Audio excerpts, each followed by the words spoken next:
जन्म हुआ, मृत्यु हुई, फिर माँ के गर्भ में आया, फिर जन्म हुआ, फिर मृत्यु हुई, फिर यही क्रम चल रहा है। और इस क्रम को आज तक कोई बदल नहीं पाया।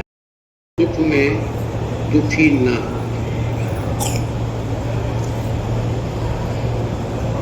आना जाना एक आवश्यक क्रिया है। जिसने जन्म लिया जातस्य ध्रुव मृत्यु, जिसने जन्म लिया उसकी मृत्यु आवश्यक है। हाँ, मृत्यु को टाला तो नहीं जा सकता, लेकिन ये दिव्य आत्मा, जीव आत्मा शरीर में रह करके कर्म जरूर ऐसे कर सकती है कि जो सदा के लिए अमर। वही बिरला मंदिर है। शांति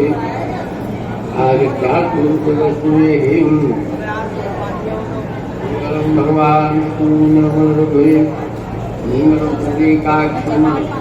मंगलायस्तु हरि चंदनम चंदी भक्तस्य पापनाशनम लक्ष्मी संपदाय।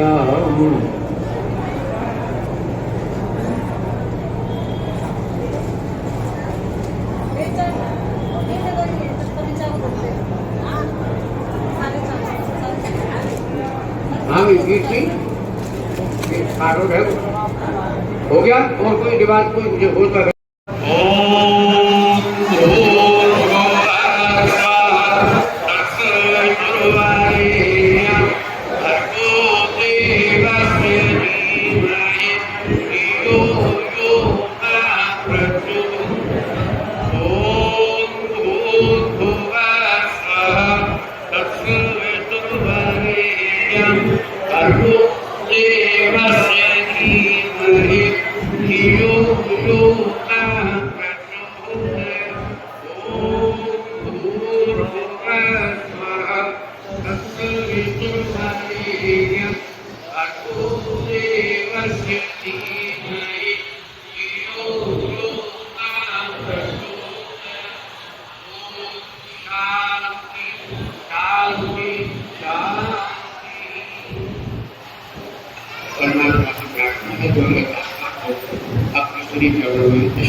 तो पहला है तो ये था। दूसरा, दुख और सुख दो स्थितियां। सुख कभी अकेले नहीं,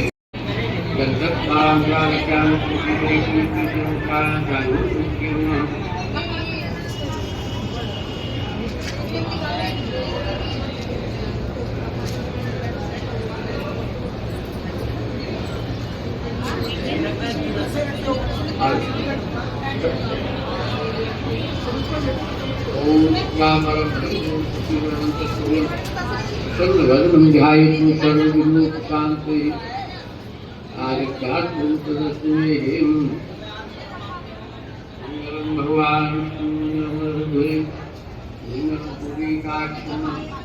मंगलायस्तु हरि चंदनम चंदी भक्तस्य पापनाशनम Lakshmi संपदाय।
Apa juga lagi utama.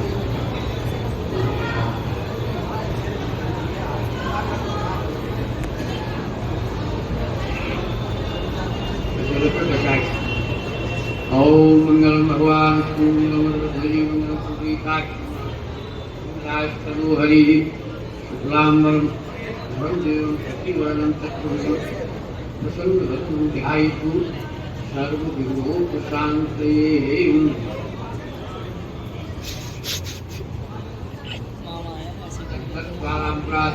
Video बन रही है।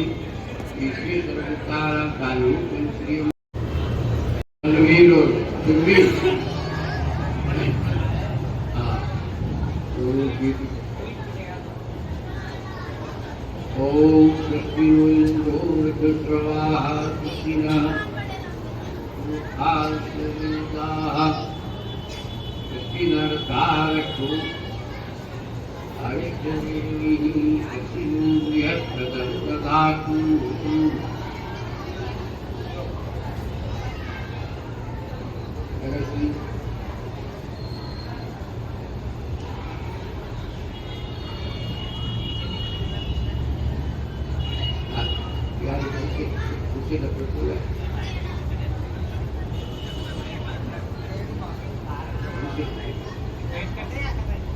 हरि शुक्लांबरं धरं देवं शशिवर्णं चतुर्भुजं प्रसन्नवदनं ध्यायेत् सर्वविघ्नोपशान्तये।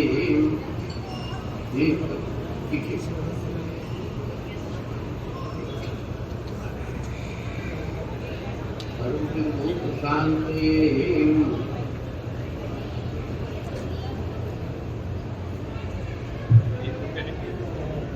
हरि ओम मंगलम भगवान मंगलम पुंडरीकाक्ष मंगलाय स्तु हरि मंगलार्थ सकला संपूर्णा।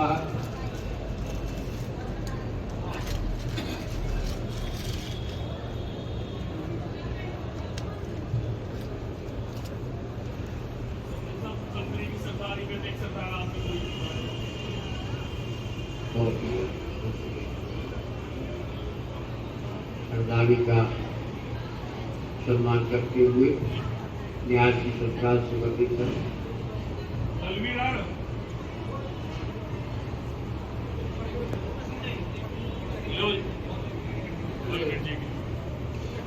जगत सिंह जी अरे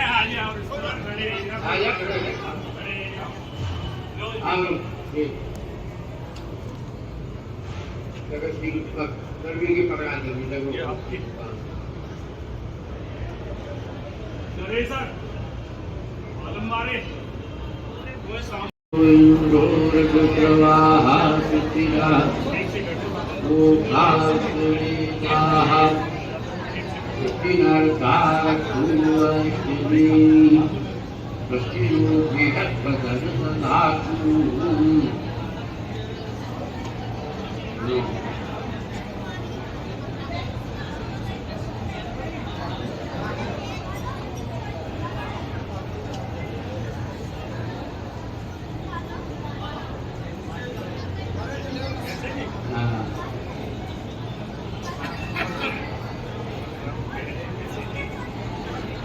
मंगलम भगवान विष्णु मंगलम पुंडरीकाक्ष मंगलाय स्तु हरि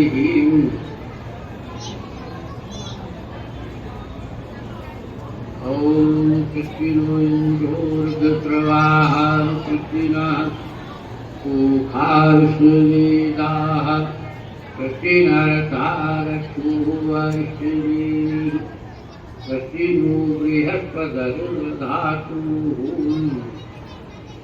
ओम पयः पुत्र्यां पयोपदीप्य दिव्य अंतरक्षी पयोदाः पया स्वती प्रवृत्ता संसंभयम्। ओम विष्णु ररासोमति विष्णु श्रीमती विष्णु शिवरति विष्णु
ओम मंगलम भगवान विष्णु मंगलम पुरीकाक्षम मंगलाय हरि ओम श्री भागवत आचार्य विष्णु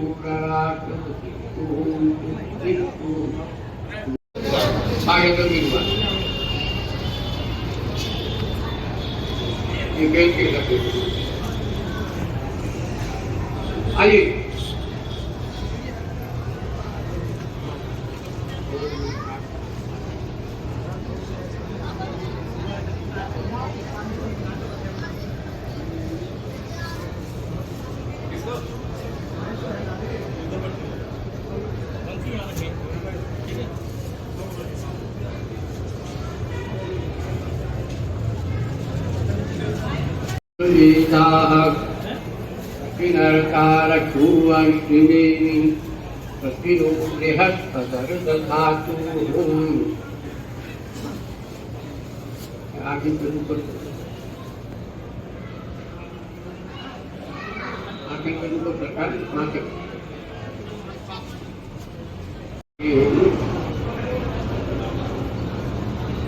मामा की कहानी डाल दी। अच्छा आइए बोल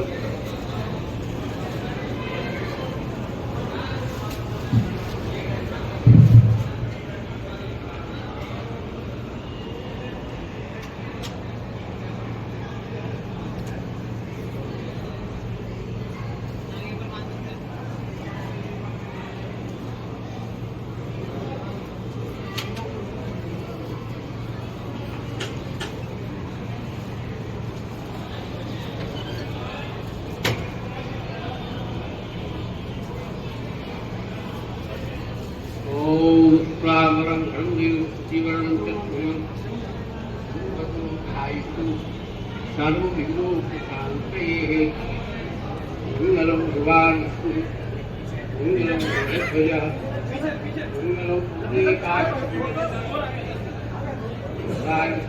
हरि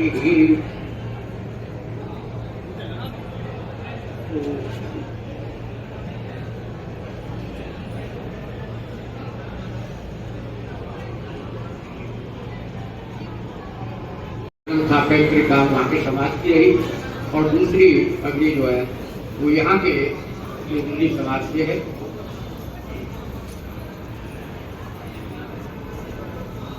ओम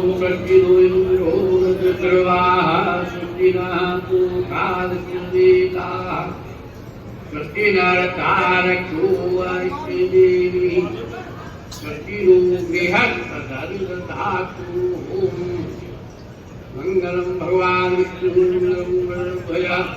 मंगलम पुरीकाक्षम मंगलाय हरि शुक्लांबरम धरम देवम शशिवर्णम चतुर्भुजं प्रसन्नवदनं ध्यायेत् सर्वविघ्नोपशान्तये। एक रुपया दिया जाए, एक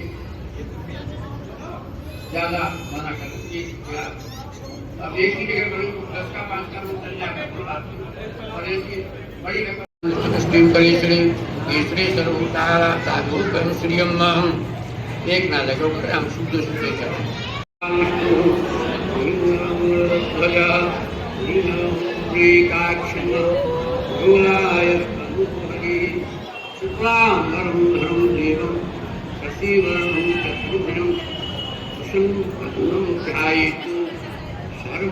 कोई बात नहीं। कृत्य दुखावा सिद्धये किसी की सेवा भी कर सकते हैं। ये भगवान ने कह दिया कर्मण्यवाद कालस्ते मा फलेषु कदाचन। ये अनमोल शरीर देकर के मनुष्य को भगवान ने संसार में भेज दिया और कह दिया कब तू कर्म कर, जैसे कर्म करेगा वैसे भी फल देगा। भाई हर एक जीव, पशु पक्षी मानव कीड़े मकोड़े सब खाते हैं, सब पीते हैं, सब सोते हैं, सब प्रजनन सृष्टि की रचना भी करते हैं, लेकिन फिर भी सबसे बढ़िया मनुष्य शरीर को क्यों बताया है कि इसमें अच्छा बुरा सोचने की क्षमता केवल इसी शरीर में है। कर्म करने की स्वतंत्रता इसी को है। पशु के गले में रस्सी बंधी है, खूंटा से बंधे, तुमने न्याय डाल दिया तो खा लिया, पानी पिवा दिया, पानी गाड़ी में जोड़ दिया, गाड़ी में चल दिया। वो स्वतंत्र है नहीं है, परतंत्र है। केवल मनुष्य स्वतंत्र है। इसलिए समय को बड़ा अभाव है, अभी तो बनी चीज भूमिका। चलिए, तो इसलिए मनुष्य शरीर मिले तो आकर सदुपयोग करें, प्रेम पूर्वक रहे। अंत में फिर एक बार मात्र 1 मिनट का मौन, अभ्यंतर से परमात्मा से प्रार्थना और फिर गायत्री मंत्र शांति पाठ के बाद रसम पगड़ी प्रारंभ। ऐसे ये जो 10 लक्षण बताए आपस में संसार में जो हम सबको प्रेम पूर्वक विशेष करके नहीं सभी से ही, लेकिन परिवारजनों को तो बिल्कुल ही ध्यान से दें। क्यों कि शुरू से पुराणों में लिखा है कि बाली बलशाली मरो बंधु से विरोध किए। ध्यान से सुनने वाली बात। बाली बलशाली मरो बंधु से विरोध किए, रावण को सबल वंश फूलो फलो गयो, दुर्योधन दीनो दुख प्यारे पांडु पुत्रन को, वीरन को वंश कुरु क्षेत्र में गयो गयो, यही नीत पाली पृथ्वीराज जय चंद्री ने, ये भारत स्वदेश दो हाथन के चलो गयो, भूल के विनीत भाई भाई ना विरोधी बनो, आपस में विरोध किए कौन को भलो भयो। बाली और सुग्रीव काव्य के कलावलन तो छंद को प्रबंध बहुत, राग का वसीले रस कहाँ कहाँ पीजिए, सब बातन की एक बात तुलसी बताए जात, जन्म जो सुधारा चाहो तो सत्य कर्म कीजिए। अल्प तो अगर छोटी सी आए या मैंने प्रकार की व्याख्या लगी हुई है। फिर काव्य कुछ कहते, छंद कुछ कहते, कहा कहा कीजिए, वेद हूं को अंत ना पुराण को, बाकी छोड़ करके कुछ दिन पहले ही चला जाता हूं तो मुझे दोबारा से जन्म लेना पड़ेगा और फिर इसी स्थिति में पहुंचना पड़ेगा जब तक हिसाब बराबर नहीं होता है तब तक। इसलिए उन्होंने गिनती गिन गिनाए और उनको सबको समझा दिया। तो कर्म फल भोगे बिना कभी शांत नहीं होते। इस तरह से 56 दिन तक जो भीष्म जी उस सरसैया पर रहे, तब उन्होंने अपने शरीर उत्तरायण आ जाएंगे तब मैं अपने प्राण त्यागूंगा। 14 जनवरी से लेकर के और 14 जुलाई तक जो है उत्तरायण रहते हैं। ऐसा कहीं नहीं है शास्त्रों में, कोई जो इंद्रा में मरते हो स्वर्ग जाते हो, रुद्रा दक्षिणा, धीरे धीरे चले जाए। तो राजकुमार इंतजार नहीं कर पाए कि ये अजगर पगडंडी को पार कर जाए। धनुष की नोक पर उठाकर के उस अजगर को और पीछे को फेंक दिया। उस दिन तो उस राजकुमार ने फिर के नहीं देखा, मुड़ के नहीं देखा। फल तो जरूर भोगना पड़ेगा। जीवात्मा ने जैसा कर्म किया है उसको भोगे बिना कभी कर्म शांत नहीं होता। कर्मों की व्याख्या करते हुए ऋषि मुनियों ने कर्मों को 3 विभक्तियों में बांटा है। क्रियमाण कर्म, संचित कर्म और प्रारब्ध कर्म। क्रियमाण कर्म वो होते जो तुरंत फल देते थे। प्यास लगी, उठ के नहीं गए, 1 गिलास पानी लिया, पानी पी लिया, कर्म किया, भाई पानी लिया पिया, उसका फल क्या मिला? हमारी प्यास हो गई। भूख लगी, खाना खाया, भूख मिट गई। ये ऐसे आते क्रियमान कर्म जो तुरंत फल दे देते हैं कर्म करने के बाद। दूसरे हैं संचित कर्म। संचित कर्म इनकी एक म्याद होती है, एक अपने निश्चित समय में फल देते हैं। एक बच्चे ने साल भर पढ़ाई की, आज पेपर दिया है, एग्जामिनेशन हुआ है, पेपर दिया, 2 महीने बाद उसका रिजल्ट आएगा। तो वो जैसो करे आए, जैसो पढ़ो, जैसो लिख दियो वहां को फलों से 2 महीने बाद मिले। किसान ने खूब बढ़िया खेत जोतो बोयो, बढ़िया खाद पानी डाल के बीज बोया, 4 महीने बाद फसल पक करके तैयार हो। तो जैसी जुताई बुवाई खाद बीज डाले वैसी फसल 4 महीने बाद।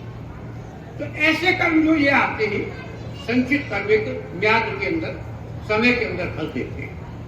और तीसरा है प्रारब्ध कर्म। प्रारब्ध कर्म ये आत्मा के साथ जुड़ जाता है और जब सामर्थ्यवान होती है, 1 जन्म, 100 जन्म, 1000 जन्म, लाखों जन्म, करोड़ों जन्म लेकर के जब कभी समर्थ होती है आत्मा, तभी वो प्रारब्ध आकर के उसको खड़ा हो जाता है और उस फल को जीव को भोग देता है।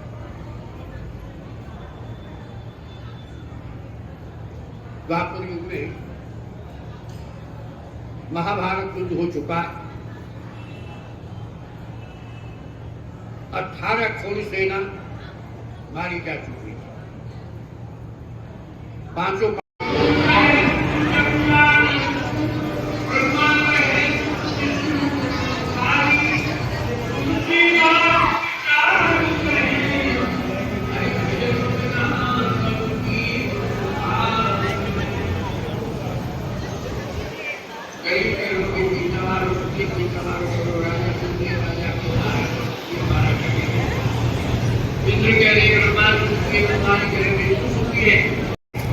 देखो युद्ध बिछड़ने का दुख तो होता ही है।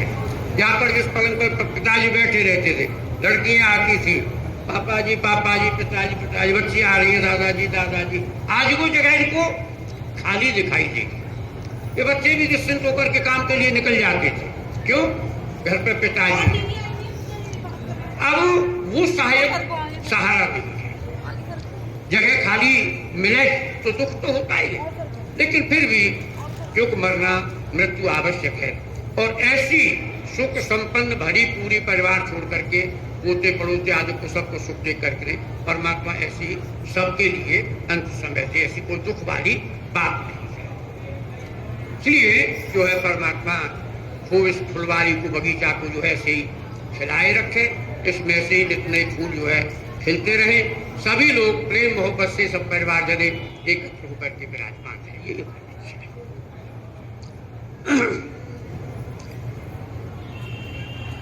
संसार में आकर के इस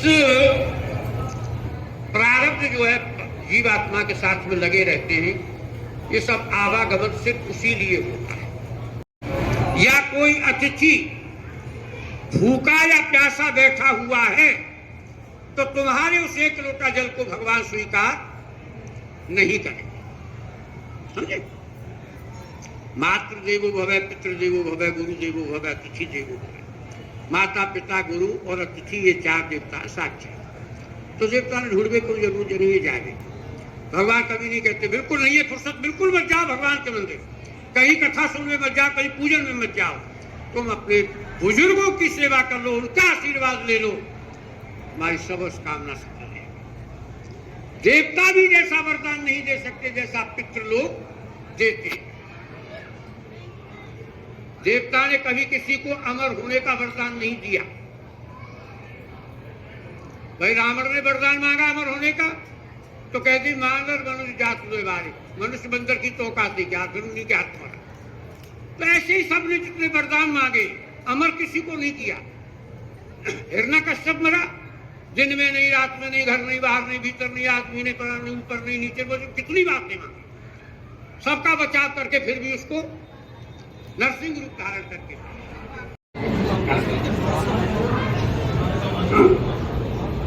दिया। पिताजी पगड़ी का महत्व यही है कि जो पिताजी के छोड़े हुए अधूरे काम सब कुटुंब परिवार को लेकर के साथ चलना, सभी सामाजिक पारिवारिक उत्तरदायित्वों की पूर्ति आज तुम्हें करनी है, क्योंकि पब्लिक चित्र बनते हुए ये सब जिम्मेवारी और भार आपके ऊपर है।